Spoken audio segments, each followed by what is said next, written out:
국회 파행이 계속되는 가운데 미세먼지 대책과 관련한 법안 8개가 본회의를 통과했습니다.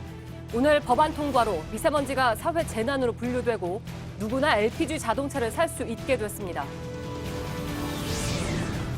더불어민주당이 오늘 나경원 자유한국당 원내대표를 국회 윤리위에 제소했습니다. 한국당은 교섭단체 대표 연설을 방해했다며 민주당 지도부를 윤리위에 제소했습니다. 김학의 전 차관의 성접대 의혹을 검증했던 당시 청와대 관계자가 JTBC 취재진에게 별장 성접대 영상은 모두 11개로 김 전 차관뿐 아니라 다른 사회 유력 인사들도 영상에 있었다고 밝혔습니다. 하지만 당시 검찰이 확보했다고 밝힌 동영상은 김 전 차관과 관련된 영상 4개로 나머지 영상들이 사라진 배경에 대한 의혹이 커지고 있습니다. 가수 승리와 정준영 씨가 참여한 메신저 대화방에서 경찰 고위 인사와의 유착이 의심되는 대화가 있었던 것으로 확인됐습니다. 민감용 경찰청장은 의혹에 대해서 철저히 조사하겠다고 밝혔습니다. 성접대 알선 혐의를 받는 승리와 불법 동영상을 찍은 정준영 씨는 내일 모두 경찰에 출석합니다. 5달 만에 추락 사고가 반복된 보잉 737 맥스 여객기에 대해서 대부분의 나라가 운항 중지를 결정했습니다. 미국과 캐나다만 운항을 계속하고 있는데 이 기종이 자동 항법 장치를 켜면 갑자기 고도가 낮아지는 결함이 있다는 미 항공우주국 보고서도 공개됐습니다. 직원을 수년 동안 때린 혐의로 경찰 수사를 받던 마커그룹 송명빈 대표가 오늘 새벽 숨진 채 발견됐습니다. 가족들에게 미안하다는 내용의 글을 남겼습니다. 폭행을 당하는 소방서 구급 대원들이 늘면서 아예 호신술을 배워야 할 정도라고 합니다. 술 취한 사람들에게 위협받는 구급대원들의 출동 현장을 뉴스미션이 동행 취재했습니다. 비닐하우스가 모여있는 이곳은 경북 경주시의 한 미나리 농장입니다. 미나리철을 맞아 일부 농가들이 고기와 술을 함께 팔면서 불법 영업 논란이 불거지고 있습니다. 밀착 카메라가 취재했습니다. 공기청정기가 도로 위로. 내일을 바꾸는 현대수소 전기차. 시청자 여러분, JTBC 뉴스룸을 시작하겠습니다. 찬바람이 초미세먼지를 쓸고 간 하늘은 시리도록 파랬습니다.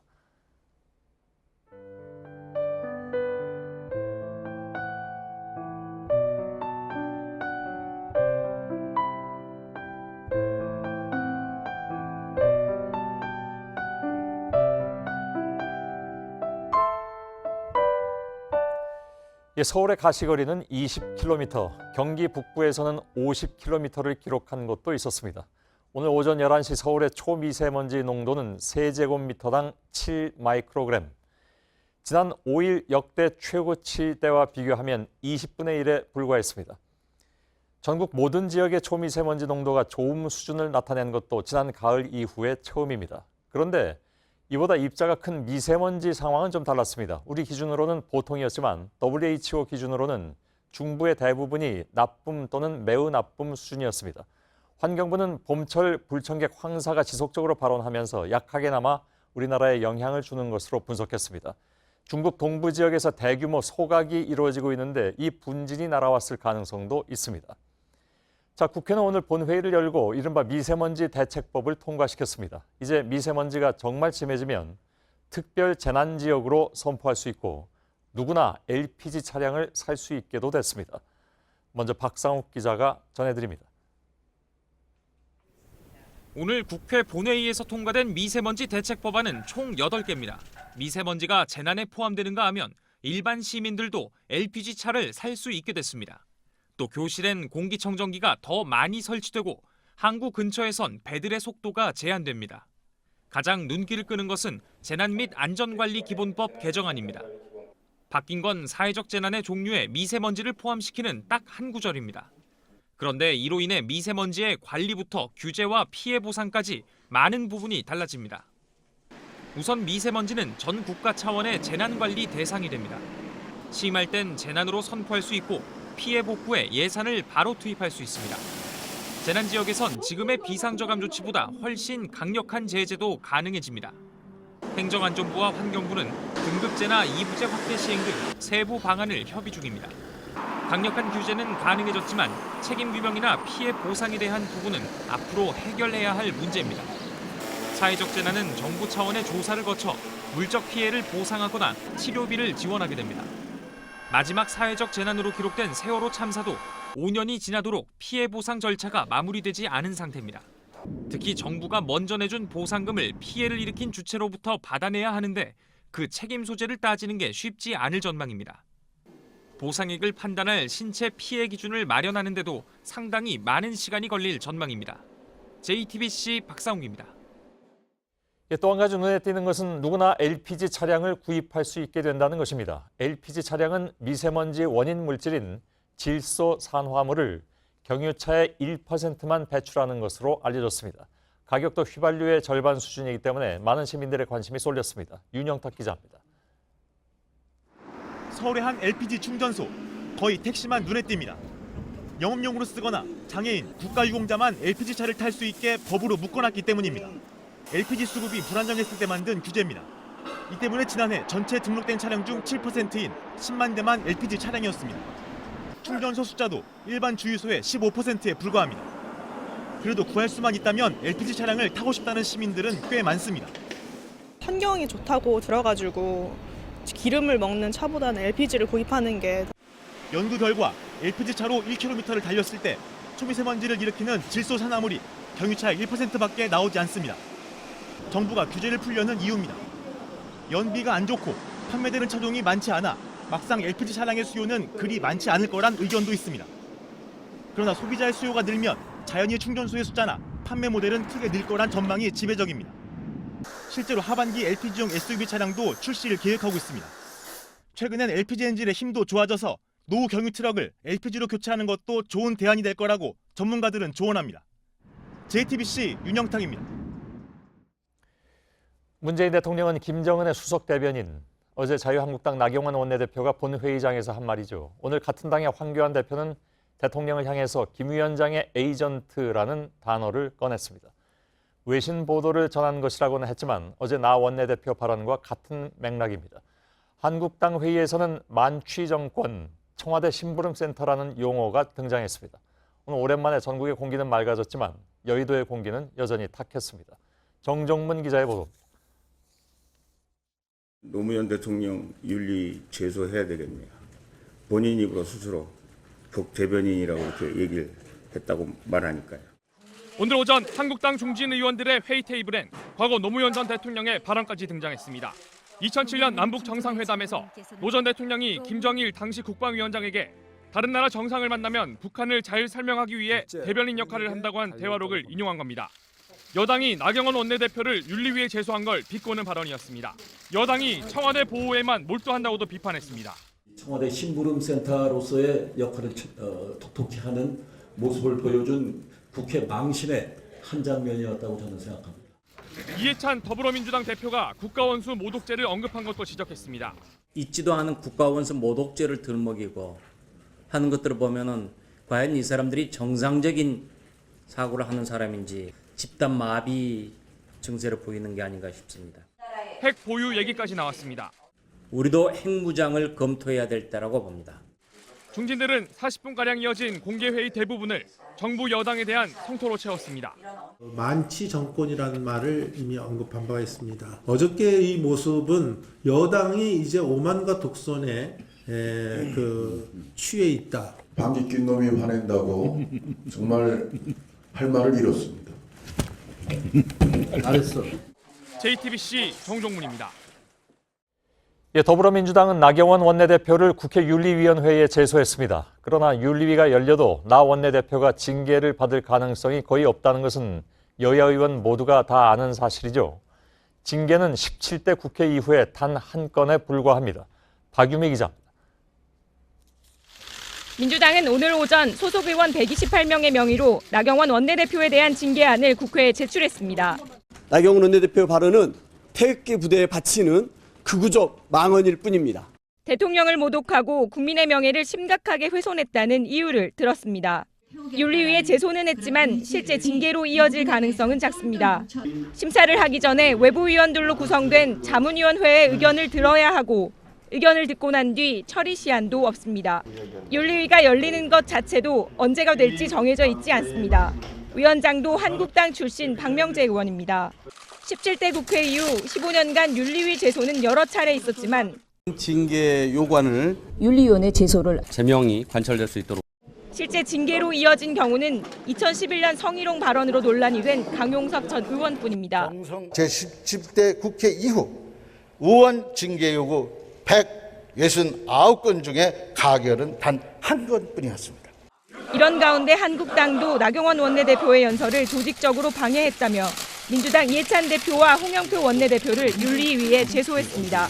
JTBC 박유미입니다. 예, 어제 이른바 국가원수 모독죄에 대한 얘기가 나온 이후에 정치권뿐만이 아니라 온라인에서도 오늘까지도 갑론을박이 이어졌습니다. 바로 이 발언이었죠. 이것은 국가원수에 대한 모독죄입니다. 다른 게 아니고 논란이 되고 있으니까 명확하게 할 필요가 있어서 바로 팩트체크하겠습니다. 국가원수 모독죄 30년 전에 없어졌다고 알려져 있습니다. 오대영 기자. 네. 30년 전에 없어진 건 맞습니까? 그건 맞습니다. 그런데 엄밀히 말하면 국가원수 모독죄는 과거에 없었습니다. 예. 정확하게는 국가모독죄입니다. 아, 원수라는 것은 안 들어갔었다 그런 얘기죠? 그렇습니다. 예, 예. 1975년 공화당, 그러니까 박정희 정부에서 만들었습니다. 내국인이 국외에서 또는 외국인 등을 이용해서 정부를 모욕하면 처벌하는 그런 내용입니다. 국내는 해당이 안 된다는 얘기인가요? 국내에서 하더라도 외국인을 이용하는 경우입니다. 아, 그런가요? 그러니까 외국 또는 외국인을 이용해서니까 어제 국회에서 벌어진 상황과는 좀 다른 것 같긴 합니다. 네.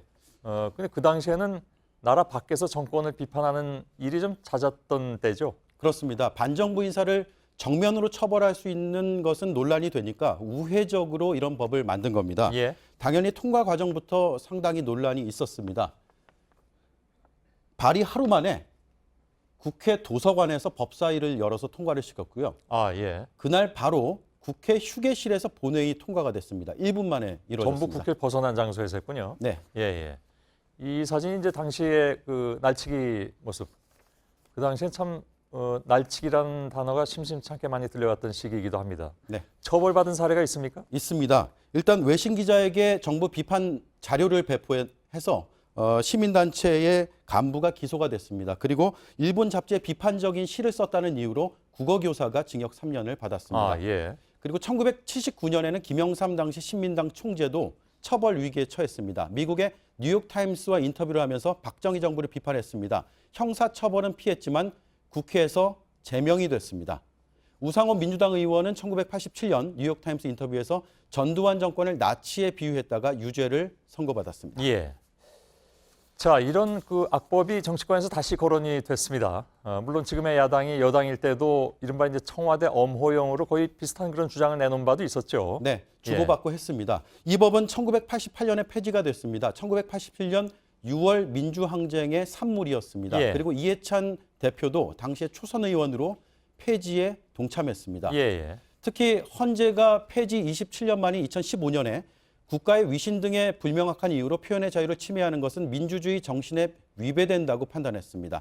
민주당에서 국가원수 모독죄라는 표현이 나온 건 아이러니합니다. 예. 뭐 굳이 없는 법을 말하지 않는다 하더라도 국회의원의 어떤 발언에 문제가 있는지를 따져볼 수 있는 그런 규정은 있죠. 네, 있습니다. 대표적인 게 국회법입니다. 본회의나 위원회에서 다른 사람을 모욕해서는 안 된다라고 되어 있습니다. 국회 아니라고 해서 발언이 무제한적으로 허용되는 게 아닙니다. 예, 알겠습니다. 팩트는 팩트대로 좀 알아보자라는 차원에서 오늘 팩트체크 오대영 기자와 함께 이 문제를 좀 다뤄봤습니다. 수고했습니다. 광주에 재판을 받으러 가서 사과 한마디 없던 전두환 씨 측이 재산을 지키기 위해서 그야말로 총력전을 펼치고 있습니다. 오늘 연희동 자택 매각과 관련해서 열린 소송에서 이 집이 대통령 비자금과 무관하고 이순자 씨 재산이라고 했습니다. 검찰은 아니다, 전 씨의 차명 재산이다 이렇게 반박했습니다. 최윤경 기자의 보도입니다. 법원은 1997년 전두환 씨에게 무기징역을 선고하면서 2,205억 원을 추징하라고 했습니다. 지금까지 1,175억 원 정도를 거뒀습니다. 나머지를 추징하기 위해 검찰은 연희동 집을 공매에 넘겼습니다. 하지만 전 씨 측은 위법하다면서 소송을 냈습니다. 행정법원에는 압류 처분을 취소해달라는 소송을, 서울고등법원엔 이의를 제기했습니다. 오늘 서울고법에서 열린 신문에서 전 씨 측은 이순자 씨가 부동산을 산 건 1969년이기 때문에 대통령 재임 중 생긴 비자금과 무관하다고 주장했습니다. 또 자택은 아내 이순자 씨의 것이라면서 본인이 아닌 제3자의 재산을 집행하는 것은 무효라고 했습니다. 하지만 검찰은 연희동 집은 전 씨의 차명 재산이라며 강제 집행이 가능하다고 맞섰습니다. 소유자 중 한 명인 이택수 전 비서관이 2013년 검찰 조사에서 이미 차명 재산이라고 진술했고 장남인 전재국 씨도 같은 취지로 답했다는 겁니다. 그러자 전 씨 측은 90노인에게 집에서 나가라는 것은 생존권을 위협하는 것이라고도 했습니다. JTBC 최윤경입니다. 예, 한 가지 좀 예고를 해드리겠습니다. 내일 뉴스룸에서는 5.18 당시의 총격과 사라진 시신들에 대한 새로운 증언을 방송해드릴 예정입니다. 39년 만에 처음으로 증언에 나설 분을 내일 이 시간에 연결하겠습니다. 네, 이명박 전 대통령이 보석 이후 첫 재판을 마친 뒤에 지지자들에게 주먹을 불끈 쥐는가 하면 웃기도 했습니다. 그동안 휘청거리듯 구치소 벽을 짚으며 재판에 나왔던 것과는 전혀 다른 모습이었습니다. 증인 문제가 재판의 쟁점이 되는 가운데 검찰은 부인 김윤옥 씨와 사위 이상주 변호사도 증인으로 신청했습니다. 공다솜 기자입니다. 환한 미소를 보이며 손을 흔듭니다. 주먹을 쥐어 보이기도 합니다. 지난주 보석으로 풀려난 이명박 전 대통령은 첫 재판이 끝난 뒤 밝은 모습으로 귀가했습니다. 앞서 보석을 신청하면서 건강에 이상이 있다고 했지만 손을 흔드는 여유까지 보였습니다. 재판은 제자리 걸음입니다. 오늘 증인신문이 예정된 이팔성 전 우리금융지주 회장이 나오지 않았기 때문입니다. 이 전 회장은 이 전 대통령 앞에서 진술을 해야 하는 부담감 때문에 건강이 좋지 않다고 했습니다. 재판부는 이 전 회장에 대해 구인영장을 발부하겠다고 밝혔습니다. 검찰은 이 전 대통령의 부인 김윤옥 씨와 사위 이상주 변호사를 증인으로 신청했습니다. 이팔성 전 회장이 이 전 대통령에게 준 5천만 원의 뇌물 등을 잘 알고 있어 두 사람의 얘기를 들어봐야 한다는 겁니다. 재판부는 이 전 회장의 증인신문을 마친 뒤 이들을 증인으로 채택할지 여부를 결정할 예정입니다. JTBC 공다솜입니다. 예, 지금부터는 김학의 전 차관의 성접대 의혹 재조사와 관련해서 새롭게 확인한 내용을 전해드리겠습니다. 앞서 검찰 과거사 진상조사단은 당시에 경찰이 확보한 증거 3만여 건이 정작 검찰에는 송치되지 않았다는 의혹을 제기한 바 있고 경찰은 여기에 반론을 제기한 바 있죠. JTBC 취재 결과 그중에는 성접대 관련 동영상 상당수도 누락된 정황이 파악됐습니다. 취재진을 만난 당시 청와대 관계자는 김 전 차관뿐만이 아니라 사회 유력 인사들이 등장하는 별장 성접대 영상만 11개였다고 밝혔습니다. 그런데 당시 검찰이 확보했다고 밝힌 영상은 김 전 차관만 등장하는 동영상 4개에 불과했습니다. 사라진 별장 성접대 영상, 먼저 임지수 기자입니다. 건설업자 윤중천 씨의 원주 별장입니다. 이곳에서 김학의 전 차관이 성접대를 받았다는 의혹이 제기된 건 지난 2013년 초, 이른바 별장 성접대 영상의 존재가 알려지면서입니다. 수사에 나선 경찰은 윤 씨 차량에서 영상을 발견해 이를 찍어뒀던 박모 씨의 휴대전화를 확보했습니다. 경찰이 포렌식으로 복원한 관련 영상은 모두 18개. 그런데 검찰에 송치된 건 그중 4개에 불과한 것으로 전해졌습니다. 김 전 차관으로 보이는 남성이 성관계를 갖는 영상이 각각 다른 길이로 저장된 것들이었습니다. 경찰은 나머지 14개의 영상은 어떤 내용이었는지 관련 설명이나 목록도 남기지 않았습니다. 성접대에 동원됐다고 주장한 여성도 영상이 더 있다고 경찰에 진술했습니다. 그때 너무 무서워갖고 왜 그러냐면 설마 했던 게 이제 사실로 드러나니까. 당시 청와대 관계자가 취재진에게 밝힌 내용은 더 구체적입니다. 민정수석실 행정관이었던 A씨는 당시 별장 관련 성접대 동영상만 모두 11개였다며 접대에 동원된 여성들을 직접 만나 파악했다고 밝혔습니다. 김 전 차관뿐만 아니라 사회 유력 인사들이 등장하는 성접대 영상들이 더 있었다는 겁니다. 민정수석실의 또 다른 관계자는 김학의 당시 대전고검장을 직접 만나 조사하라는 지시도 받았다고 밝혔습니다. 알아보려고 전화를 드려서 제가 봅시다. 차관급 인사가 되기 전이에요. 통화를 안 됐어요. 만나기로 했을 때 만나지 못했던 사실. 당시 경찰 수사팀 관계자는 박 씨 휴대폰 포렌식 자료는 하나도 빠짐없이 검찰에 넘겼다며 사라진 이유는 수사 지휘를 내렸던 검찰 수사진에 물어야 한다고 주장했습니다. JTBC 임지수입니다. 예, 그동안 건설업자 윤 씨 별장에서 접대를 받았다고 알려진 것은 주로 법조계 고위층들이었습니다. 그런데 저희 JTBC 취재 결과 윤 씨 별장에서 접대를 받았던 인사들 중에는 전현직 군 장성도 있었던 것으로 파악됐습니다. 당시 기무사에서 직접 조사를 벌여서 청와대에 보고한 정황도 포착됐습니다. 이호진 기자입니다. 김학의 전 차관이 내정되기 직전인 2013년 3월 초 고 이재수 당시 기무사 사령관이 청와대 민정수석실 산하 공직기강 비서관실을 찾았습니다. 전 현직 군 장성들이 건설업자 윤중천 씨의 별장에 드나들었다는 의혹에 대한 조사 결과를 알리기 위해서입니다. 이 중에는 강원도 지역 사단장도 있었던 것으로 알려졌습니다. 해당 첩보에 대한 검증 작업을 벌였던 곳은 군 인사 신원 조사를 담당하는 기무사 1처.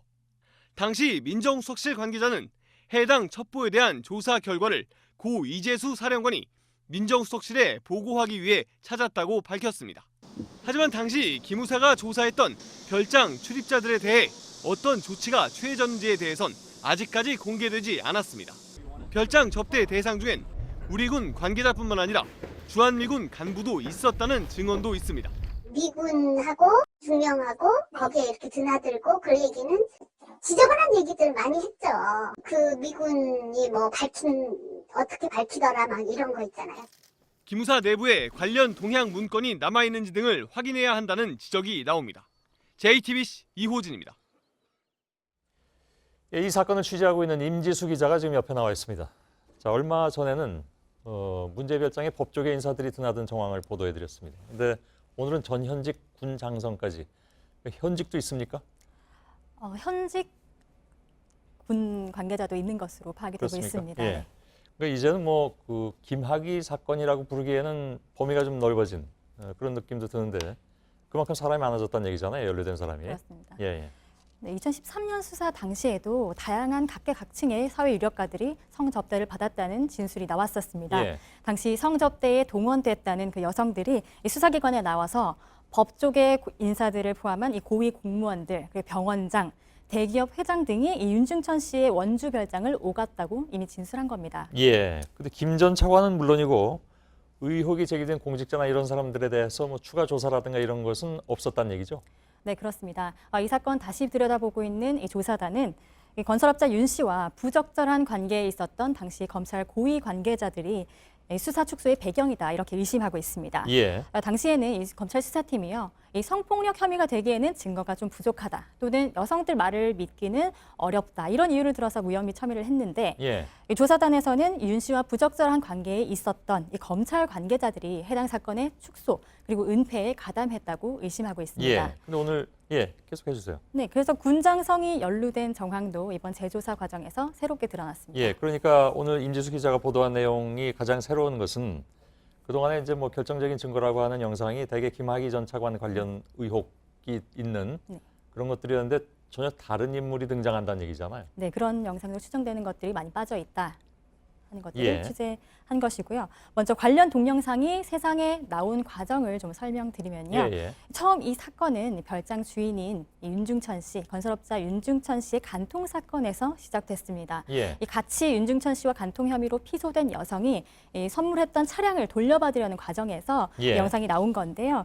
시도하는 과정에서 이 여성을 도와줬던 박모 씨라는 사람이 이 윤 씨 차량에서 수상한 DVD CD를 발견합니다. 이걸 틀어보니까 굉장히 수상한, 그러니까 원주 별장에서 성관계를 가지는 그런 영상들이 여러 개 있었던 겁니다. 그중 하나가 바로 김학의 전 차관 추정의 인물이 등장하는 그 영상이고요.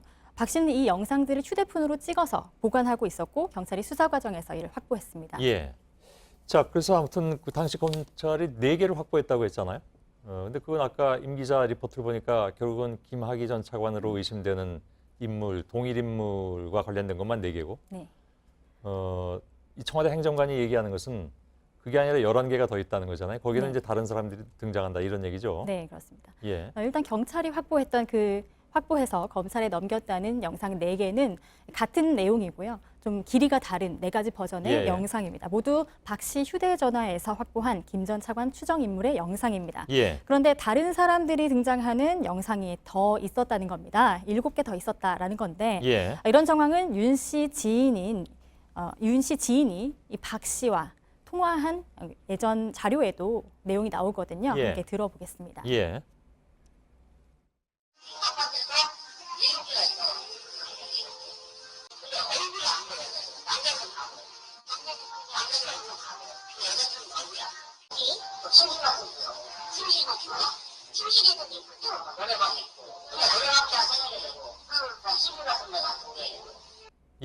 변조가 좀 돼서 자막을 통해서만 좀 어떤 얘기인지 알 수 있을 것 같은데 아무튼 알았습니다. 네. 근데요. 당시 그 박 씨 휴대폰에 있었다는 다수의 영상들은 다 어디에 있는지, 검찰 송치하는 과정에서 왜 빠졌는지 이런 것이 밝혀질지 주목되는 상황입니다. 그러면 경찰은 뭐라고 얘기합니까? 네, 경찰은 일단 저희가 오늘 보도한 이 박모 씨 휴대폰에서 나온 영상들은 하나도 빠짐없이 검찰에 넘겼다 이렇게 주장을 합니다. 이 밖에 또 검찰에 파일 형태로 넘기지 않은 것들은 휴대폰, 노트북 이런 실물로 넘겼기 때문에 법에 어긋나는 건 없었다라는 건데요. 이 때문에 검찰 송치 자료에서 빠졌다면 그 책임은 그 검찰 수사팀에 물어야 하는 거 아니냐 이렇게 강하게 반발하고 있습니다. 자, 지난번도 그랬지만 아무튼 검경이 서로 이른바 이제 진실 게임 비슷하게 돼가는 그런 양상이 돼버렸는데 그러면 그 당시에 검찰 수사팀은 또 뭐라고 얘기합니까? 그렇습니다. 이 경찰 수사팀의 이 반발이 어느 정도 이해가 되는 대목이 있는데요. 송치 자료에 문제가 있었다면 당시 검찰 수사팀이 이 수사 지휘권을 가졌기 때문에 지적을 했어야 한다는 겁니다. 실제 앞서 2차례에 걸친 수사에서도 이미 검찰의 부실 수사 정황이 드러난 바 있는데요. 당시 조사를 받았던 한 여성은 이 담당 검사가 수사에 워낙 소극적이어서 관련 발언을 녹음해두기도 했는데 한번 들어보겠습니다.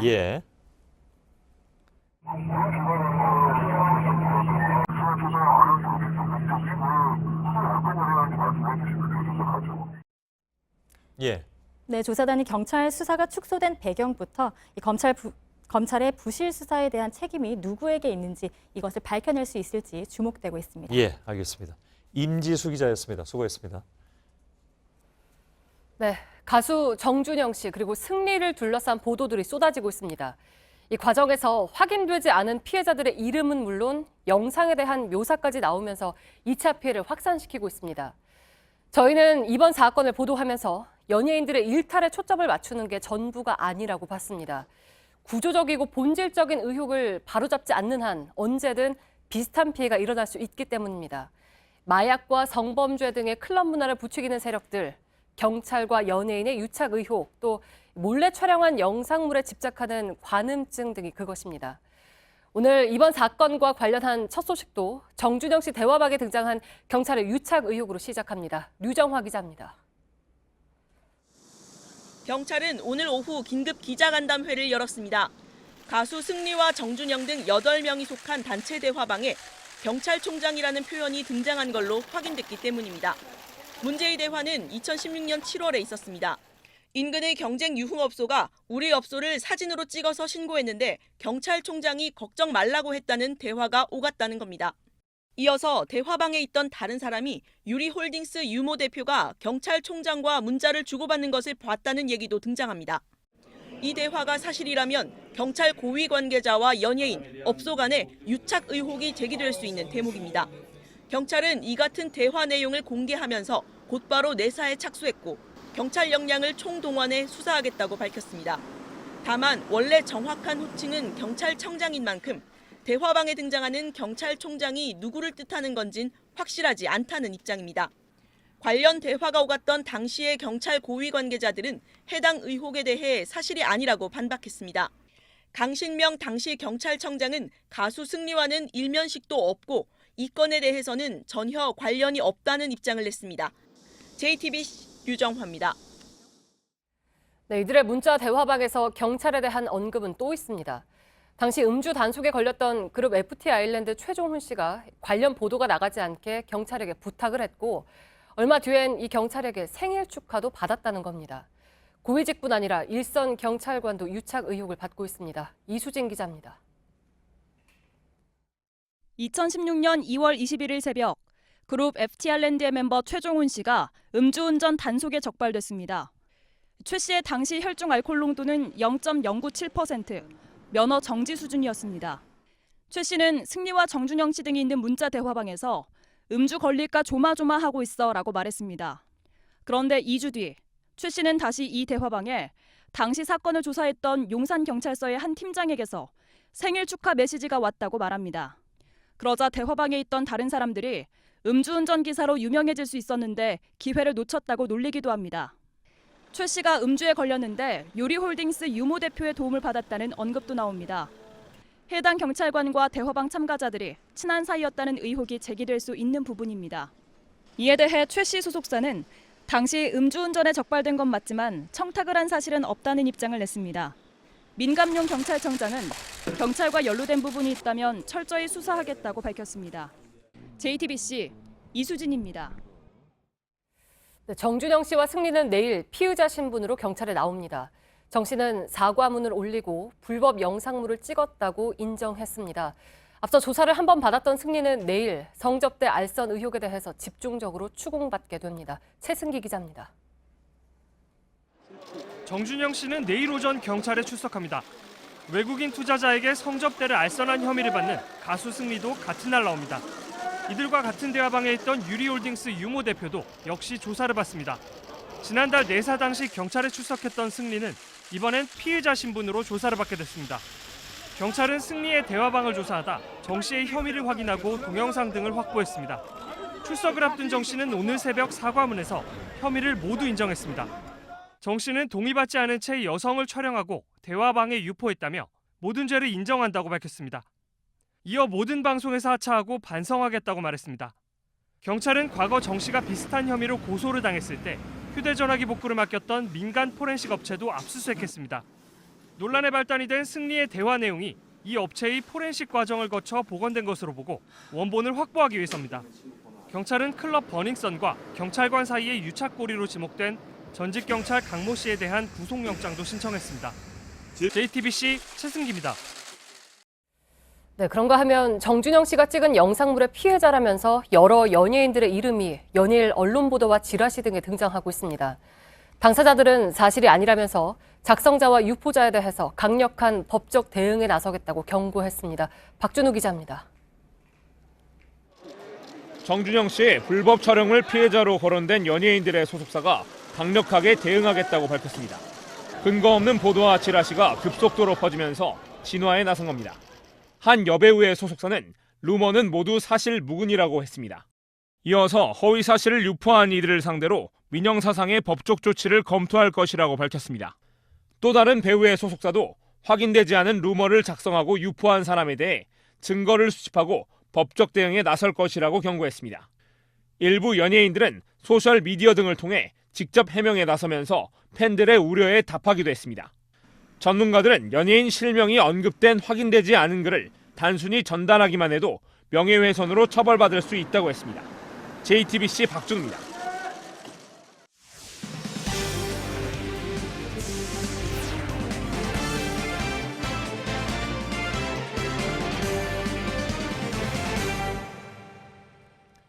보잉사 여객기 운항을 중단시키는 나라가 계속 늘고 있습니다. 인도와 호주에 이어서 유럽연합까지 40개 나라가 넘습니다. 5개월여 동안 2번이나 사고가 났기 때문인데 이제 남은 것은 미국과 캐나다뿐입니다. 아직은 안전하다고 밝혔지만 자동 항법 장치를 켜면 갑자기 고도가 낮아지는 문제가 있다는 보고서 내용도 공개되었습니다. 백종훈 기자입니다. 보잉 737 맥스 8의 자동 항법 장치를 켜면 비행기 앞부분이 갑자기 곤두박질 쳤다. AP통신 등이 보도한 미 항공우주국의 지난해 보고서 내용입니다. 두 사람의 미국 조종사가 이런 결함을 진술했다는 겁니다. 사고가 난 에티오피아 항공의 최고 경영자도 사고 직전 조종사가 조종이 어렵다고 했다며 기체 결함을 주장했습니다. 지난해 10월 인도네시아에서 같은 기종의 비행기가 추락했을 때도 같은 증상이 사고 원인으로 지목됐습니다. 불안감이 커지자 중국을 시작으로 인도와 호주, 유럽연합 등 대부분의 국가에서 이 기종의 운항을 중단시켰습니다. 사우스웨스트 항공 등 미국과 캐나다의 18개 항공사들만 이 기종을 계속 운항하고 있습니다. 뉴욕타임스는 연방항공청은 머뭇거리지 말라는 칼럼을 싣고 즉각 이 비행기의 운항을 멈추라고 보도했습니다. 미국 소비자 단체인 플라이어스 라이츠도 미 항공 당국이 승객들을 위험에 빠뜨리고 있다고 비판했습니다. JTBC 백종훈입니다. 예, 지난해 연달아 터진 BMW 차량 화재 사태, 그 파장이 상당했죠. 중소 딜러사 한 곳이 결국 문을 닫게 됐는데 이 과정에서 BMW 코리아가 재고차 값을 후려치기 했다는 주장이 나왔습니다. 손실을 나누기는커녕 떠넘기려는 갑질을 했다는 것입니다. 딜러사의 신고로 공정위가 조사에 들어갔습니다. 사실 딜러사가 수입사를 이렇게 신고하는 것도 처음 있는 일이기도 합니다. 이세누리 기자입니다. 2012년부터 BMW 차량을 판매해온 시노모터스는 지난해 말 사업을 접기로 했습니다. 그렇지 않아도 적자가 계속됐는데 차량 화재 사태에 판매가 부진해지면서입니다. 하지만 재고 처리에 발목이 잡혔습니다. 남은 차들을 되팔려 하자 BMW 코리아는 35% 할인된 가격을 제시했습니다. 중고차 가격만 받으란 의미입니다. BMW 코리아에서는 중고차로 처분해야 한다고 해서 견적서를 저희한테 보내왔는데요. 구입된 금액이 이 차량들이 17억이 넘습니다. 근데 처분된 견적서에는 11억. 시노모터스는 재고가 쌓인 것도 BMW 책임이 크다며 분통을 터뜨립니다. 화재 사태 이후 BMW 코리아가 사실상 판매량을 제한했다는 겁니다. 여론이 악화한 상황에서 적극 판매에 나서는 건 득이 되지 않는다는 이유에서입니다. 당시 BMW 코리아 직원이 딜러사에 보낸 메시지에는 판매 제한을 뜻하는 등록 제한이란 말이 등장하고 일부 모델은 제외된다는 설명도 따라붙습니다. 결국 지난달 이 회사는 수입차 딜러사로는 처음으로 수입사를 공정위에 신고했습니다. 이에 대해 BMW 코리아는 재고 처리 과정에서 시노모터스 측이 일방적으로 협의를 중단했으며 딜러사의 판매를 제한한 적도 없다고 해명했습니다. JTBC 이세누리입니다. 예, 그런데 중소딜러사인 시노모터스가 문을 닫게 되는 것은 BMW 화재 사태 때문만은 아니라고 합니다. 차 한 대에 3천만 원까지 할인해서 팔다 보니까 팔수록 적자가 쌓였다는데요. 인기 없는 차종을 끼워 팔고 지원금을 내세워서 출혈 경쟁을 유도하는 수입차 업계의 판매 구조 때문이라는 주장입니다. 송승환 기자입니다. 시노모터스는 7년 동안 BMW 코리아의 공식 딜러사였습니다. 14,000여 대의 차를 팔고 9천억 원의 매출을 올렸지만 결국 적자만 21억 원이 쌓였습니다. 손해를 감수하고 차를 크게 할인해서 팔았기 때문입니다. 7시리즈 같은 경우에는 3천만 원까지도 할인하고 그러면 회사는 마이너스거든요. 그래도 그 목표 대수 달성을 해야 되는 부분이 있어서 그걸 감수하고 또 판매하게 되는 거죠. 판매 목표량을 채워야 BMW 코리아에서 지원금이 나오기 때문에 시노모터스 같은 중소 딜러사들은 어쩔 수 없었던 겁니다. 수입사이자 유통사인 BMW 코리아가 독일 본사에서 차를 들여오면 8개 공식 딜러사가 다시 소비자에게 팝니다. 그런데 BMW 코리아가 딜러사에 차를 넘길 때 인기 없는 모델을 끼워 넣어서 판매하기가 더 어려웠다고 합니다. 인기 차종 볼륨 모델을 어느 정도 받으면 그에 따라서 어려운 6시리즈 쿠페, 4시리즈 컨버터블, 그리고 7시리즈 무거운 비싼 차량들, 고객분들이 쉽게 구입하지 않는 차량들도 당연히 껴있게 됩니다. 이에 대해 BMW 코리아는 판매 목표에 대해서 딜러사와 협의했고 소비자가 원하는 여러 가지 모델을 수입할 수밖에 없다고 했습니다. JTBC 송승환입니다. 예, 2차 북미 정상회담이 열렸던 베트남의 외교부 의전국장이 당시 뒷얘기를 공개했습니다. 비록 회담은 결렬됐습니다마는 뒷얘기는 관심이 가는 부분이 좀 많이 있습니다. 회담 일정이 너무 급하게 전해졌고 정보는 거의 없어서 마지막까지 긴장을 늦출 수 없었다고 하는군요. 이지은 기자입니다. 김정은 위원장의 특별열차가 베트남 동당역에 도착합니다. 주변은 깨끗이 정리돼 있습니다. 주민들은 밤낮 없이 보수 작업을 해야 했습니다. 북한이 김 위원장이 기차를 타고 베트남에 도착할 것이란 사실을 불과 열흘 전에 급히 통보했기 때문입니다. 베트남에서 회담이 열리는 건 정해졌지만 도시가 결정되지 않아 애를 태우기도 했습니다. 베트남 정부 관계자들도 다낭으로 예상하고 있다가 갑자기 하노이로 통보받은 겁니다. 김 위원장의 숙소 역시 회담이 열리기 나흘 전에야 겨우 확정이 됐습니다. 숙소 후보는 두 곳으로 압축됐습니다. 메트로폴 호텔 측은 객실 109개를 제공하겠다고 했습니다. 하지만 북측은 김 위원장의 방이 자신들이 제시한 기준에 맞지 않는다고 거절했습니다. 멜리아 호텔은 80여 개에 불과한 객실 수가 문제였습니다. 결국 외교부 차관까지 나서 90여 개의 객실을 확보한 후에 낙점을 받았습니다. 이 호텔 20층엔 곧바로 김 위원장을 위한 전용 식당이 만들어졌습니다. 재료는 모두 평양에서 가져온 것들이었습니다.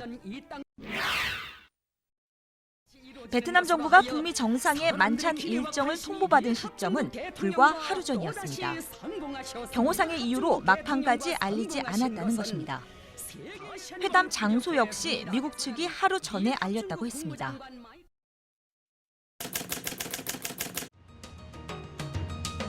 JTBC 이지은입니다. 김연철 통일부 장관 후보자의 과거 발언들이 연일 논란이 되고 있습니다. 문재인 대통령이 과거 당 대표 시절에 해병대를 찾은 것에 대해서 군복을 입고 쇼하고 있다고 하는 등 논란이 될 만한 발언들이 적지 않기 때문입니다. 후보자는 사과드린다는 입장을 내놨지만 야당은 지명 철회를 요구하고 있습니다. 이윤석 기자입니다. 2015년 3월 당시 새정치민주연합 당 대표였던 문재인 대통령이 군부대를 찾았습니다. 천안함 폭침 5주기를 맞아 강화도 해병대를 방문한 겁니다. 당시 김연철 후보자는 페이스북에 정치하는 분들이 진지해졌으면 좋겠다며 군복 입고 쇼나하고 있으니 국민이 군대를 걱정하는 참담한 상황이 됐다고 적었습니다. 민주당이 2016년 총선을 앞두고 영입한 김종인 비대위원장에 대해선 과거 새누리당 경력을 지적하며 박근혜 전 대통령이 씹다 버린 껌이라고 했습니다. 2016년 당의 외연 확장을 강조한 민주당 추미애 대표를 향해선 감염된 좀비라고 했습니다. 금강산 관광객 피살 사건에 대해선 뒤늦게 진상조사를 하는 건 의미가 없다고 했고 천안함 폭침 관련 후속 조치였던 524 제재에 대해선 지나친 대응이었다고 했습니다. 사드 배치에는 나라가 망한다고 주장했습니다. 자유한국당은 지명 철회를 촉구했습니다. 통일부 장관은 매우 부적절한 인사입니다. 이 통일부 장관 지명 철회에 청와대가 응하지 않을 경우 인사청문회를 통해서 김 후보자는 논란이 커지자 어제 소셜미디어 계정을 폐쇄했습니다. 김 후보자는 일부 정제되지 않은 부적절한 표현을 사용했다면서 매우 유감으로 생각하며 사과드린다고 밝혔습니다. 김 후보자의 인사청문회는 오는 26일 열릴 예정입니다. JTBC 이윤석입니다.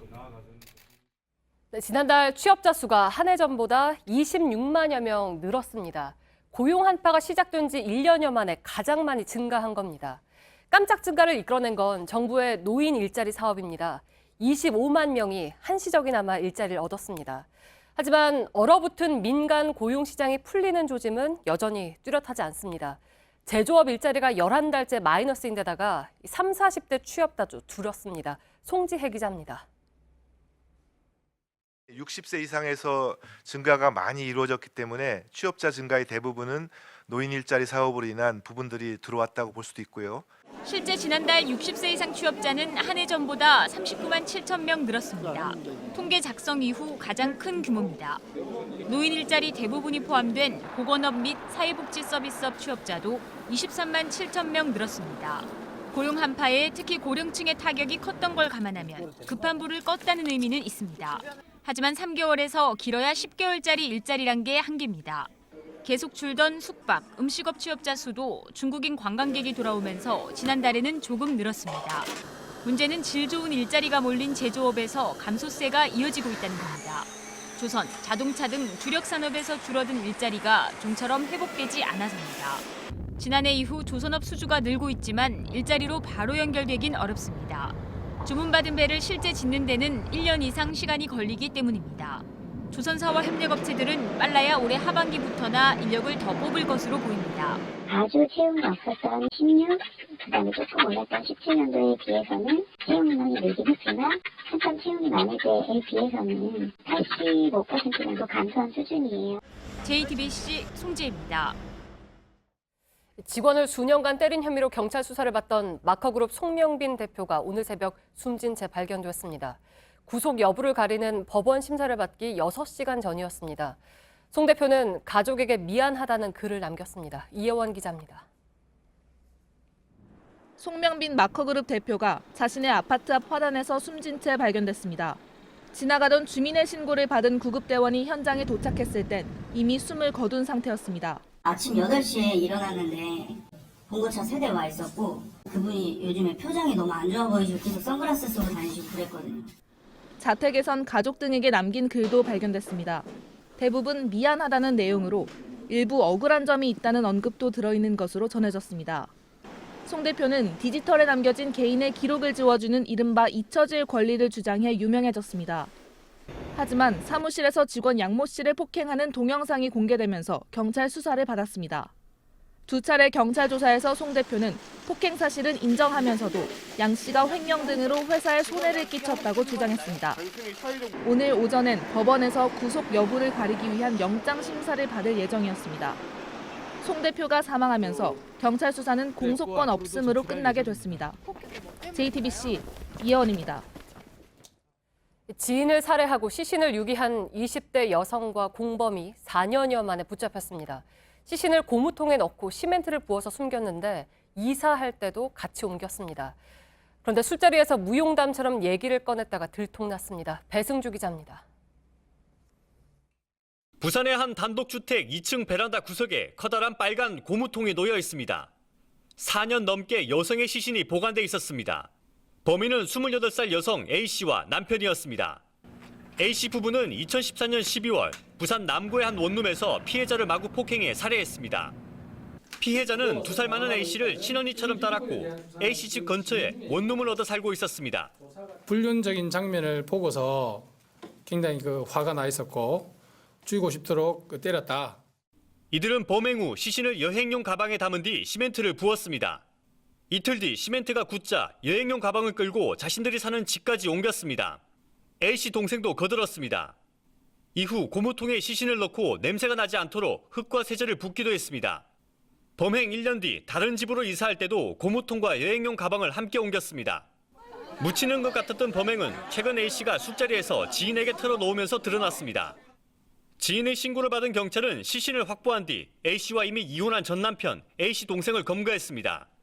3명 모두 구속한 경찰은 현재 A씨가 진술한 이유 외에 다른 동기가 있었는지 조사하고 있습니다. JTBC 배승주입니다. 네, 오늘 오후 4시쯤 서울 지하철 3호선 불광역 근처 모델하우스에서 불이 나서 북한산까지 번지면서 4시간 넘게 진화 작업이 이어지고 있습니다. 이 불로 모델하우스 건물이 모두 탔고 주변에 주차한 차량 5대도 완전히 탔습니다. 지금까지 인명피해는 없는 것으로 파악됐고 소방당국은 헬기 등을 투입해서 산으로 옮겨붙은 불을 끄고 있습니다.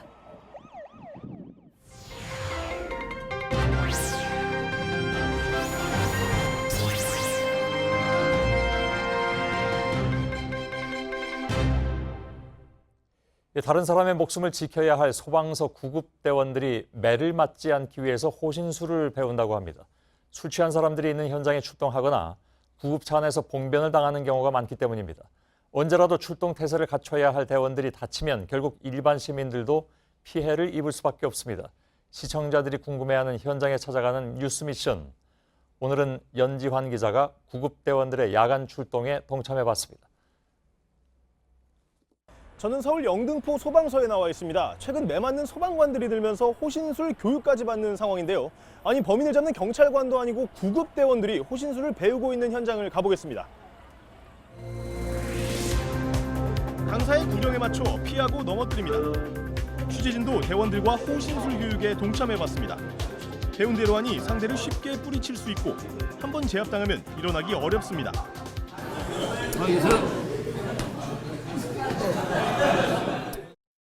차 안에서 운전에서 많이 그런 일이 벌어지거든요. 주먹을 때린다고 그러는데 방금 배운 같은 동작 같은 경우는 되게 쓸만할 것 같아요. 현장에서 어떤 일이 벌어지길래 구급대원들이 이런 훈련까지 받아야 하는 걸까요? 이틀 동안 저희 취재진이 함께 출동해봤습니다. 밤 11시 노래방에서 취객이 정신을 잃었다는 신고가 들어옵니다. 술에 취해 축 늘어진 사람은 무겁습니다. 밤이 깊을수록 상황은 심각해집니다.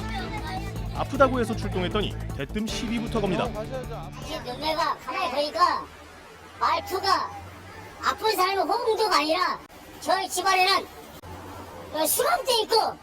구급차 안에서도 난동은 이어집니다. 이러면 다 씨앗 겁니다. 내가 난동 핀다고. 아니 왜 경찰 한 분? 간신히 응급실로 옮겨주고 몇 시간 뒤 신고가 들어와 출동해보니 아까 그 남성입니다. 응급실에서도 난동을 부려 경찰서로 왔습니다. 이번엔 집 근처로 데려다 달라고 합니다. 한 번만 데려다 주세요. 아니 그러니까 저희가 아니까. 소방서로 돌아와 잠깐 쉬려고 하는데 구급대 출동하세요. 또 출동입니다. 주치자예요? 근처 노래방, 남성이 피를 흘리며 쓰러져 있습니다. 술을 마시다 시비가 붙어 싸움이 난 겁니다. 경찰까지 출동했지만 가해자는 당당합니다. 아 이게 뭔데 이게?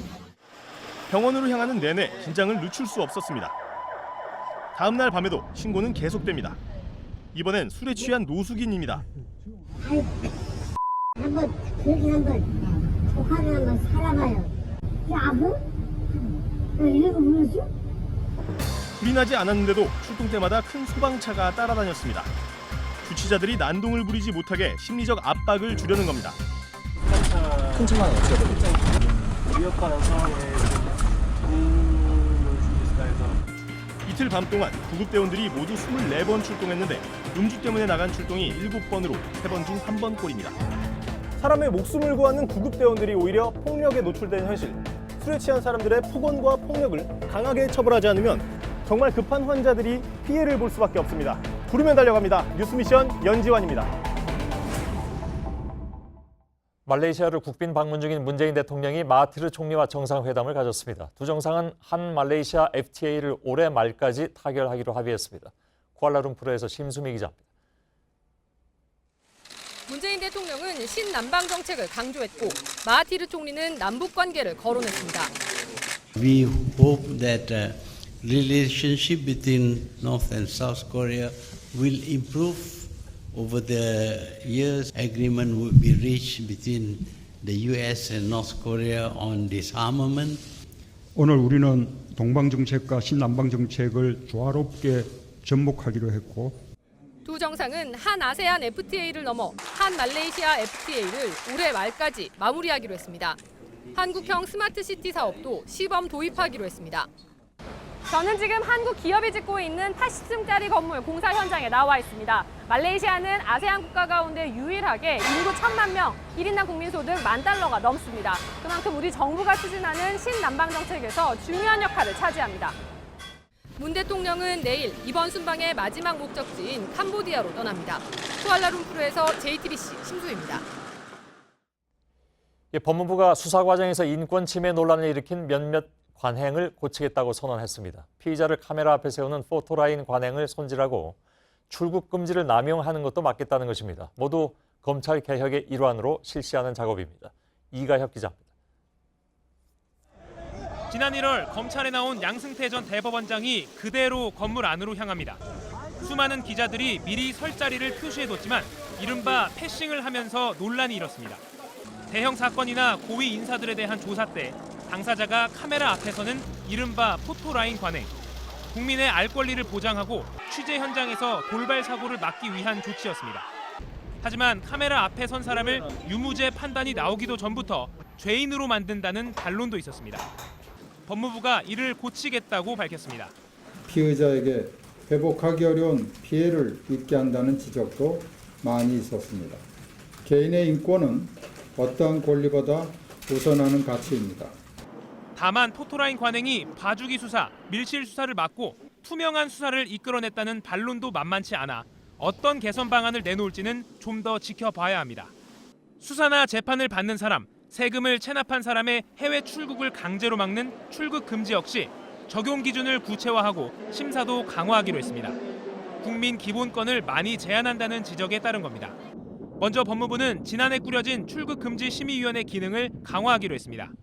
금지를 안 해도 될 사람에게 한 건 아닌지 더 잘 골라내고 위원장도 법무부 차관으로 격을 올리기로 했습니다. JTBC 이가혁입니다.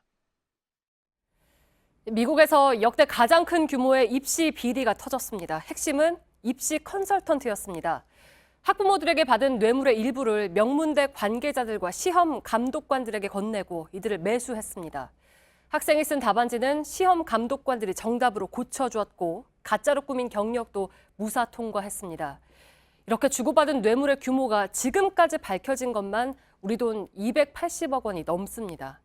유명 배우와 기업 대표, 명문대 관계자 등 수십 명이 연루됐습니다. 미국 검찰은 이 사건의 진짜 희생자는 열심히 공부한 학생들이라고 했습니다. 부소현 특파원입니다. 지난 2017년 한 수험생이 예일대 체육특기생으로 입학했습니다. 캘리포니아주 남부 지역의 유명 축구팀 공동 주장을 맡은 경력 때문이었습니다. 하지만 모두 지어낸 거짓이었습니다. 비리의 중심에는 입시 컨설팅 업체를 운영하는 윌리엄 싱어가 있었습니다. 검찰 조사에 따르면 싱어는 부모에게 120만 달러, 우리 돈 약 13억 5천만 원을 받은 뒤 이 중 40만 달러, 약 4억 5천만 원을 예일대 여자축구팀 감독에게 건넸습니다.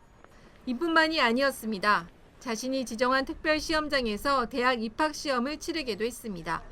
학습 장애 등이 있다고 꾸며 특별 시험장에서 여유 있게 시험을 보게 했습니다.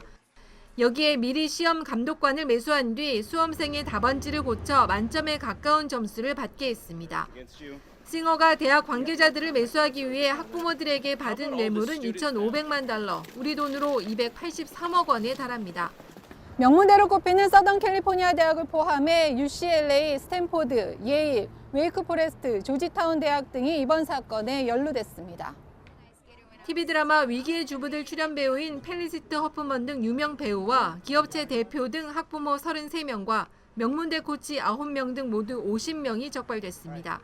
스탠포드와 UCLA 등 일부 대학은 비리가 드러난 코치를 해고하고 자체 진상조사에 나섰습니다. 로스앤젤레스에서 JTBC 부소연입니다. 어제 경북 경산에서 면허도 없는 고등학생이 몰던 차가 중앙선을 넘어서 마주오던 차와 부딪혔습니다. 맞은편 차량에 타고 있던 40대 여성 2명이 목숨을 잃었습니다. 운전한 고등학생은 사고 당시 만취 상태였습니다. 윤두열 기자입니다. 빠르게 달리던 차량이 중앙 분리대를 들이받더니 마주오던 차량과 부딪힙니다. 시민들이 차문을 열고 부상자를 구합니다. 어젯밤 11시 30분쯤 경북 경산 한 도로에서 중앙선을 넘어가던 승용차가 마주오던 승용차를 들이받았습니다. 쾅 하는 소리가 좀 심하게 많이 났거든요. 시민들이 전부 다 유리창을 깨고 막 구조하고 있더라고요. 사고가 난 차량 2대 모두 앞부분이 심하게 밀려들어가 없어질 정도로 사고 충격이 컸습니다. 이 차량 뒷좌석에 타고 있던 여성 2명은 결국 숨졌습니다. 동승자 2명도 크게 다쳤습니다. 중앙선을 넘은 차량의 운전자는 18살 서모군으로 고등학교 2학년생입니다. 차량은 뒷자리에 타고 있던 42살 이모 씨가 몰던 것으로 확인됐습니다. 사고 당시 서군은 혈중 알코올 농도 0.131%의 만취 상태였습니다. 물론 면허도 없었습니다. 서군과 이 씨는 아르바이트를 하던 곳에서 일을 하다 만난 사이입니다. 함께 술을 마시고 이 씨가 서군에게 차 열쇠를 맡겼다고 조수석에 탔던 서군 친구가 말했습니다. 이 씨는 기억이 나지 않는다는 입장입니다. 경찰은 미성년자인 서군이 이 씨 차량을 어떻게 몰게 됐는지를 집중적으로 수사하고 있습니다. JTBC 윤두열입니다. 작업장에서 노동자가 공장 기계에 끼어 숨지는 사고가 또 일어났습니다. 이번엔 인천의 폐기물 처리장입니다. 이 기계 위에 올라가서 일하던 중국 동포가 변을 당했습니다. 이상엽 기자입니다. 구조대가 좁은 틈 사이로 김모 씨를 꺼냅니다. 폐기물을 분류하는 기계에 중국 동포인 66살 김 씨가 갇힌 겁니다. 김 씨는 병원으로 옮겨졌지만 몸 전체가 기계에 눌리면서 결국 심장 정지로 숨졌습니다. 김 씨는 야간 근무조로 오늘 오전에 퇴근할 예정이었습니다. 사고는 어젯밤 10시쯤 인천시 서구 오류동의 건설 폐기물 공장에서 일어났습니다. 김 씨는 장비가 잘 작동하는지 확인하기 위해 위쪽에 올라갔다가 사고를 당했습니다. 경찰은 현장에 있던 노동자 등을 상대로 김 씨가 기계 위쪽에 올라간 이유를 조사하고 있습니다. 김 씨는 2015년 취업 비자를 받아 아내와 함께 입국했고 이 공장에선 3년 정도 일한 걸로 파악됐습니다. JTBC 이상엽입니다. 네, 오늘 미세먼지를 몰고 간 바람과 함께 꽃샘추위가 찾아왔습니다. 강원도 설악산의 기온은 3월 중반인데도 영하 14도까지 내려갔습니다. 내일 아침까지는 추울 텐데 저녁 때는 눈 소식도 있습니다. 조소희 기자입니다. 오늘 아침 시민들은 마스크 대신 장롱 속에 넣어뒀던 패딩을 꺼내 입었습니다. 아침 기온이 일주일 전보다 6도가량 떨어졌기 때문입니다. 강원도 설악산은 영하 14도를 기록했습니다. 아침 기온이 영하 7도까지 떨어진 대관령에선 강한 바람에 몸을 가누기도 힘들었습니다. 이제 막 새잎을 틔운 나뭇가지도 봄을 시샘하는 추위에 떨었습니다. 시베리아에서 냉기를 품고 온 강한 북서풍이 미세먼지를 대부분 쓸어갔습니다. 이 빗자루 바람의 영향으로 모레까지 미세먼지 걱정은 없겠습니다. 추위는 내일까지 이어집니다. 내일 서울의 아침 최저 기온은 영하 2도, 다른 지역도 대부분 영하권으로 떨어지겠습니다. 내일 밤부터 모레까지는 비 소식도 있습니다. 오후 늦게 제주도와 남부 지역에서 시작돼 토요일에는 수도권과 충청 지역으로 확대됩니다. 하지만 내리는 양은 5mm 안팎으로 많지는 않을 전망입니다. 꽃샘추위치고는 강도가 꽤 센 편인 강원 산간 지역에는 비가 아닌 눈이 내릴 것으로 예보됐습니다. 적설량도 3에서 8cm에 이를 것으로 기상청은 내다봤습니다. JTBC 조소입니다. 올해 말로 끝날 예정이던 신용카드 소득공제 혜택이 3년 더 연장됩니다. 더불어민주당과 기획재정부, 청와대는 오늘 비공개 당정청 협의회에서 이같이 의견을 모았습니다. 민주당은 소득 공제율과 공제 한도도 현행 제도를 원칙적으로 유지하기로 했다고 설명했습니다. 공기청정기가 미세먼지를 99.99% 제거한다는 아메이와 다이슨의 광고가 과장됐다며 공정위가 시정명령을 내렸습니다. 제한된 실험 조건에서 확인한 성능이 일상생활에서도 효과가 있는 것처럼 광고했다는 이유입니다. 수입, 판매 업체인 한국아메이와 게이트비전에는 각각 4억 600만 원과 1,100만 원의 과징금을 부과했습니다. 환경부와 국립생태원의 조사 결과 건물의 외벽 유리창이나 투명한 방음벽에 부딪혀서 죽는 새들이 전국에 걸쳐 매년 800만 마리에 달하는 것으로 추산됐습니다. 이에 따라 환경부는 방음벽의 투명창을 줄이고 건물 유리창의 경우는 새들이 인식할 수 있도록 무늬를 넣는 걸 의무화할 계획입니다. 구글의 이메일 서비스인 Gmail과 클라우드 서비스인 구글 드라이브가 오늘 정오부터 4시간 가까이 장애를 일으켰습니다. 이용자들은 메일 발송이 안 되고 첨부 파일의 다운로드가 안 된다며 불편을 호소했습니다.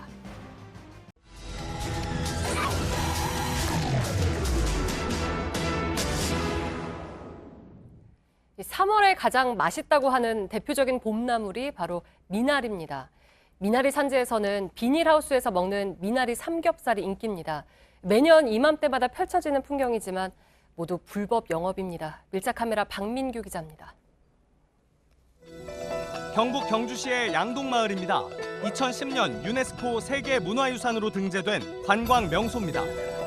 마을에서 500m 거리에 미나리 농장이 있습니다. 점심시간이 되면 주차장에 차량이 하나둘 들어서는데요. 바로 이곳 명물로 통하는 미나리 삼겹살을 먹기 위해 찾아오는 사람들입니다.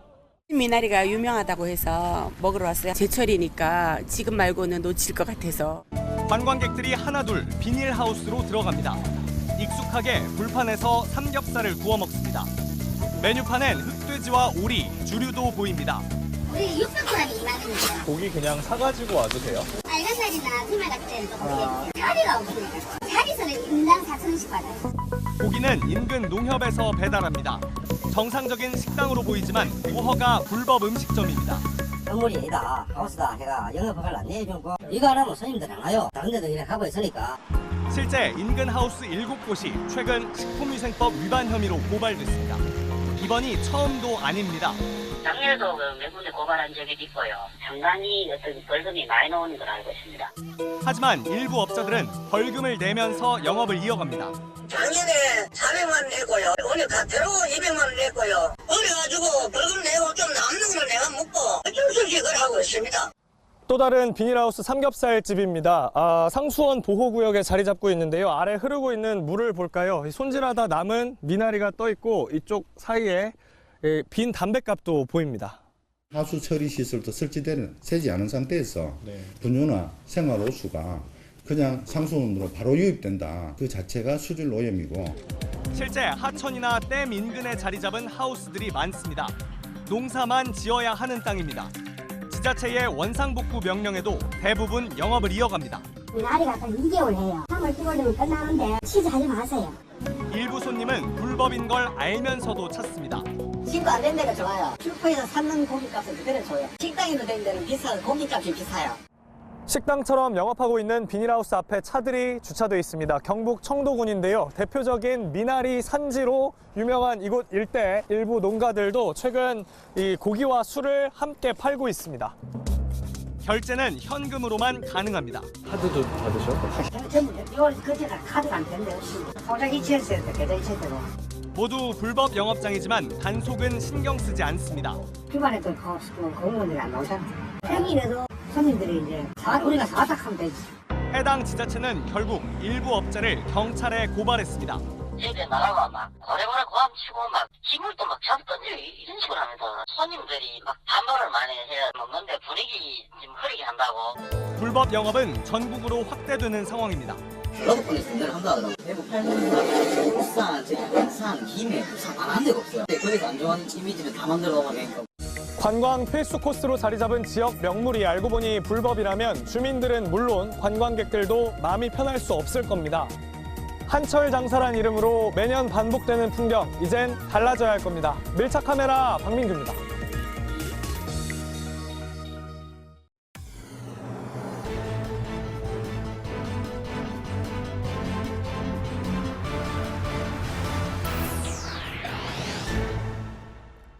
뉴스룸의 앵커 브리핑을 시작하겠습니다.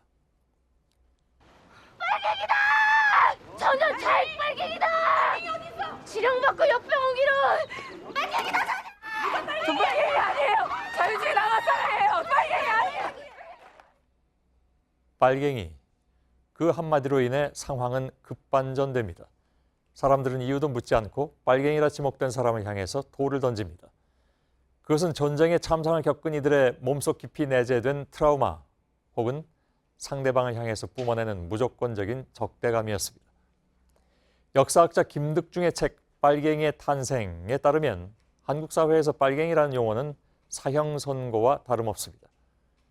도덕적으로 파탄난 비인간적 존재, 짐승만도 못한 존재, 국민과 민족을 배신한 존재를 천하게 지칭하는 용어. 빨강은 우리 현대사 속에서 그렇게 두려움이 되어버렸습니다. 시간이 흘러 지금은 전쟁을 겪지 않은 세대가 대부분인 시대, 남북한의 이념 경쟁은 이미 답이 내려진 지 오래이고, 나아가 아예 그 빨강이 때로는 발랄함의 상징이 되거나 심지어는 보수야당의 상징색이 되어버린 세상인데, 그 색깔 짙은 단어들은 모습을 바꾸어가며 끈질기게 살아남아 상대방을 밀쳐내고 지지자를 뭉쳐내는 단어로 사용되고 있습니다. 빨갱이에게 죽음을. 여러 기록에 따르면 우리 현대사에서 이 단어가 본격 등장한 것은 1947년 4월 27일 이승만 환영 집회부터였다고 합니다. 생각이 다른 사람에게 색깔을 입히고 증오와 혐오의 돌을 던졌던 비극의 역사. 그 시대를 넘어 도착한 오늘 2019년에도 뭐 그리 더 나아진 것도 없어 보인다 하면 지나친 비관일까? 오늘의 앵커 브리핑이었습니다. 그리고 오늘의 사족. 고등학교 시절 사회 선생님은 수업 시작 전에 늘 창문 바깥을 보고 문안 인사를 드렸습니다. 각하, 만수무강하옵소서. 창문 바깥은 청와대 쪽이었고 때는 유신이 발표된 지 2년 후 당시의 대통령은 종신 대통령을 꿈꾸고 있었죠. 우리는 선생님의 문안 인사가 진심이 아니라 비아냥이라는 것을 잘 알고 있었습니다. 사실 이 얘기는 재작년 9월에 바로 이 앵커 브리핑에서 해드렸던 얘기였습니다. 오늘은 여기에 한 줄만 덧붙여 드리겠습니다. 학생들은 그 선생님을 애정했지만 다른 사람들은 그를 좌파라고 불렀습니다.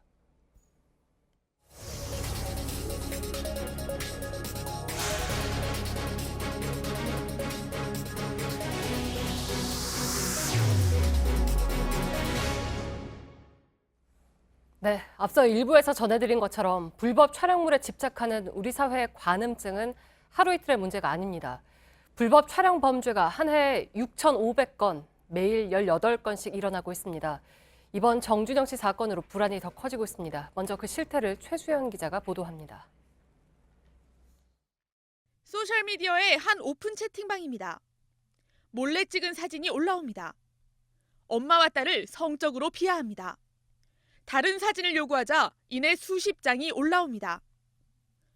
또 다른 채팅방, 수면제를 먹여 성폭행하라는 말도 거리낌 없습니다.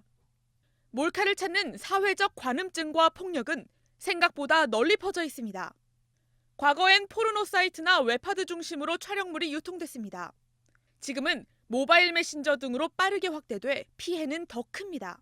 포르노 사이트 같은 공간보다도 개인 간 메신저와 같은 단톡방에서는 좀 더 쉽게 경각심 없이 이런 피해 촬영물들을 함부로 공유하거나 하는 이런 불법 촬영 범죄는 한 해 6,500건 이상 벌어지고 있습니다. 하루 평균 18건 꼴입니다. 언제든지 진짜 주변에서도 일어날 수 있을 것 같아서 좀 불안한 게 더 커진 것 같아요. 웃음거리? 자기 성욕적인 해소 부분에서만 돌려보기 때문에 정말 그 부분에서는 제가 인간이라고 생각이 되진 않아요. 경찰이 불법 촬영물과의 전쟁을 선포했지만 이번 사건을 바라보는 여성들의 불안은 쉽사리 가라앉지 않고 있습니다. JTBC 최수연입니다. 네, 비단 정준영 씨뿐만이 아닙니다. 많은 이들이 죄의식 없이 대화방에서 불법 촬영물을 퍼뜨리거나 돌려봅니다. 법은 이런 행위를 범죄로 규정하고 처벌 조항까지 만들어놨습니다.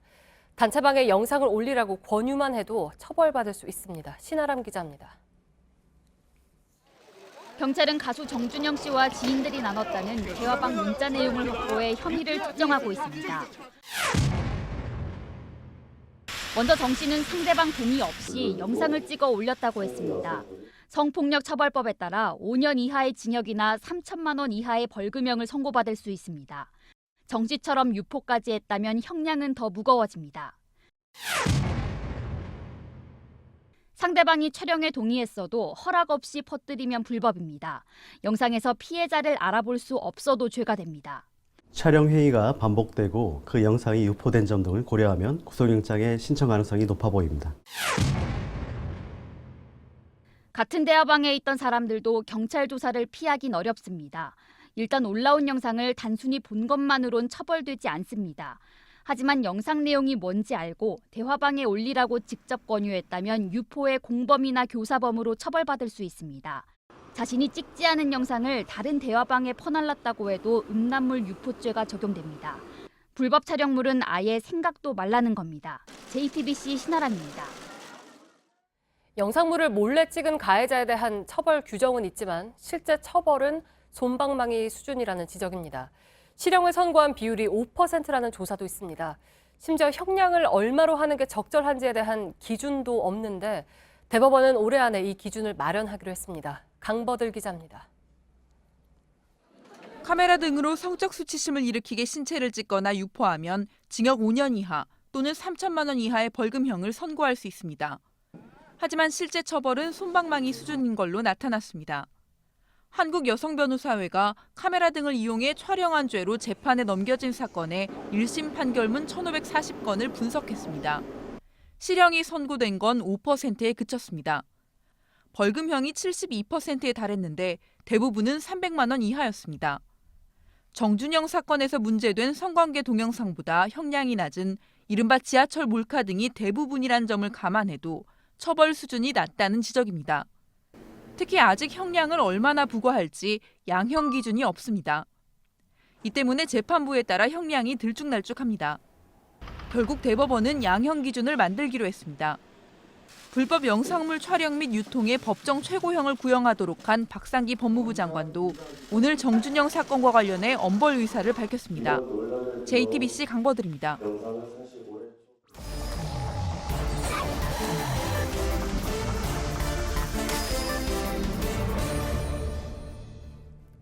예, 이어서 비하인드 뉴스를 시작하겠습니다. 박성태 기자가 나와 있습니다. 어서 오세요. 첫 번째 키워드를 열어볼까요? 네, 첫 키워드는 상상력의 행방으로 잡았습니다. 상상력이 뭐 어디로 갔습니까? 없어진 경우가 있어서 그 부분을 좀 소개를 하려고 키워드를 상상력의 행방으로 했습니다. 어제 나경원 한국당 원내대표의 연설은 주로 문재인 정부의 대북 정책을 비판하는 부분이었는데요. 이와 관련된 발언을 한번 들어보겠습니다. 남북 병협을 서두르는 대한민국을 비판하기도 했습니다. 이 와중에 문재인 정부는 개성공단 금강산 관광 재개를 운운하고 있습니다. 예, 그런데 약 2년 반 전 나경원 당시 국회 외교통일위원장의 입장은 전혀 달랐습니다. 얼마 오래된 일 같진 않은데. 그렇습니다. 연합뉴스가 주최한 통일 심포지엄에서의 발언인데요. 이때 발언을 들어보도록 하겠습니다. 이 대원칙에 대해서 우리가 좀 더 상상력을 가져보자. 우리 비핵화에 대해서 좀 더 유연성을 가지고 접근해보자. 비핵화라는 것에 대해서 좀 더 단계적으로 접근을 해보자. 예, 당시 나경원 위원장은 완전한 비핵화 전이라도 상상력을 발휘해서 독일식의 접근, 그러니까 인도적, 경제적 교류를 강화해야 된다라고 주장했습니다. 어제 발언과는 많이 달랐고요. 당시 심포지엄에는 황교안 지금의 한국당 대표가 국무총리 자격으로 함께 자리하기도 했었습니다. 뭐 혹시 그때는 그러니까 뭐 남북 관계가 좀 상당히 좋았다거나 뭔가 환경이 다르진 않았는지 좋았던 것 같지는 않은데 아무튼 2년 반 전이라면 뭐 다른 어떤 조건이 있었던 건 아닐까요? 제가 그래서 알아보니까 2016년 초에는 북한의 4차 핵실험이 있었습니다. 남북관계, 북미관계는 지금보다 훨씬 더 안 좋았을 때고요. 강력한 대북 제재도 시작됐을 때입니다. 나경원 대표는 사실 과거에 대북 정책에 있어서 상당히 적극적인 입장이었습니다. 그 전 2015년에 한 언론사 기고문을 잠깐 보면 북한이 대동강에 기적을 이루도록 지원하자라는 제목의 기고였고요. 내용에 보면 제2, 제3의 개성공단과 또 남북 간의 FTA를 체결하는 것도 모색해야 된다라고. 뭐 굉장히 적극적인 그런 태도였다고 볼 수 있군요. 그렇다면. 그렇습니다. 불과 몇 년 전만 해도 상당히 적극적인 경제적 교류를 강조했는데 이제는 개성공단 운운하고 있다라고 비판한 겁니다. 나경원 의원이 당시에 교류를 강조한 것은 향후 대화 국면이 됐을 때 우리 대한민국이 소외될 수 있기 때문에 미리 북한과 계속 접촉을 하고 접근을 하고 대화, 교류를 하자는 거였는데 정작 지금 대화 국면에서는 사실은 교류를 한다고 비판하는 겁니다. 그렇군요. 뭔가 발언이 달라진 건 뭐 틀림이 없어 보이는데 외교통일위원장 때와 제1야당 원내대표와의 어떤 그 자리가 달라서 그런 걸까요?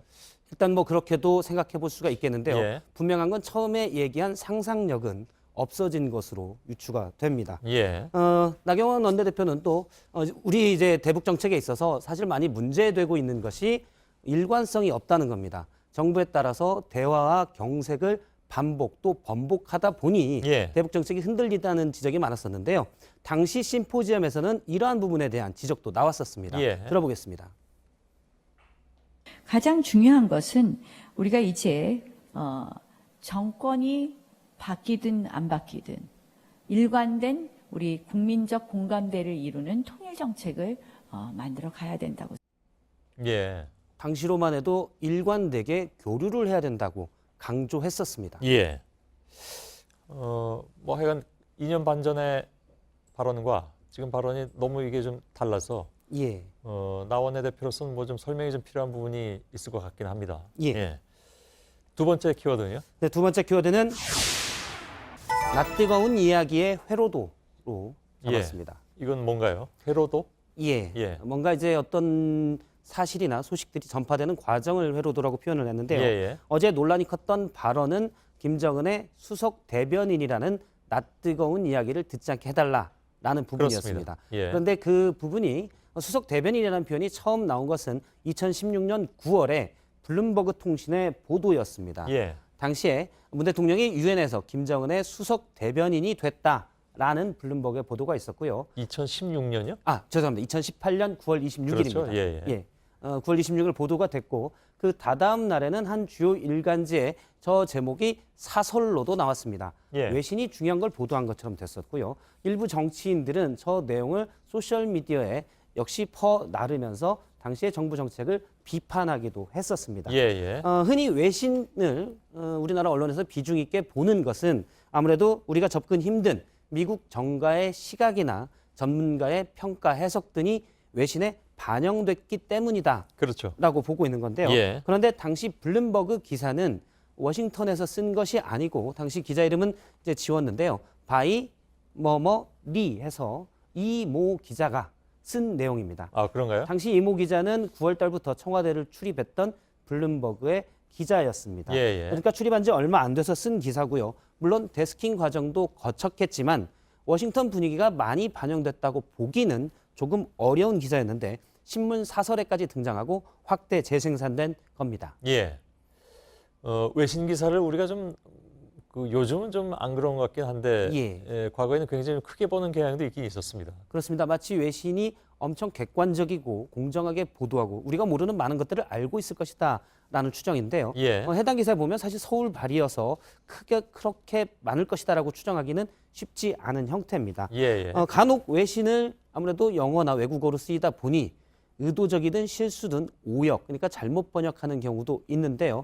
대표적인 것이 지난해 1월에 있었던 BBC의 기사였습니다.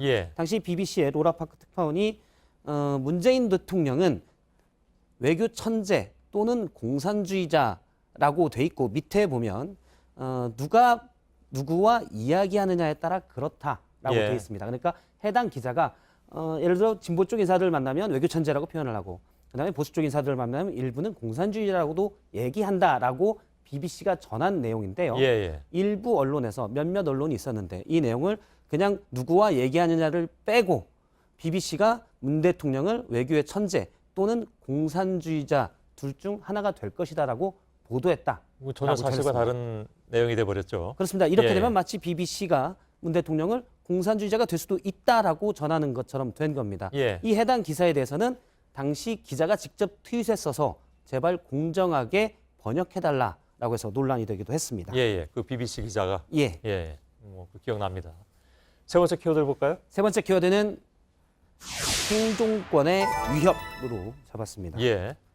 누구의 생존권을 얘기합니까? 전두환 씨의 생존권을 언급한 변호사가 있었는데요. 오늘 전 씨의 연희동 자택 경매를 두고 법 재판이 열렸었습니다. 변호인 측에서는, 그러니까 전 씨 측 변호사는 이순자 씨가 해당 집은 1969년에 취득한 것이다. 그래서 이순자 씨 비자금과는 무관하기 때문에 전에 나왔던 얘기죠. 그렇습니다. 그래서 경매에 넘기면 안 된다라고 주장을 했습니다. 그러자 검찰에서는 사실은 이순자 씨가 당시 소득이 전혀 없었고, 즉 전 씨의 돈이 넘어가서 집을 취득한 것이고, 얼마 전 조사에서 장남도, 그러니까 몇 년 전에 장남도 실소유자가 전 씨라고 인정했기 때문에 전 씨의 차명 재산으로서 경매에 넘겨서 추징금을 환수해야 된다라고 주장을 했습니다. 이 주장이 오가는 중에 전 씨 측 변호사는 나이 90 노인이 사는 집에서 이제 나가라고 하면 생존권이 위협받게 된다라고 어찌 보면 인정에 호소하는 듯한 태도도 취했습니다.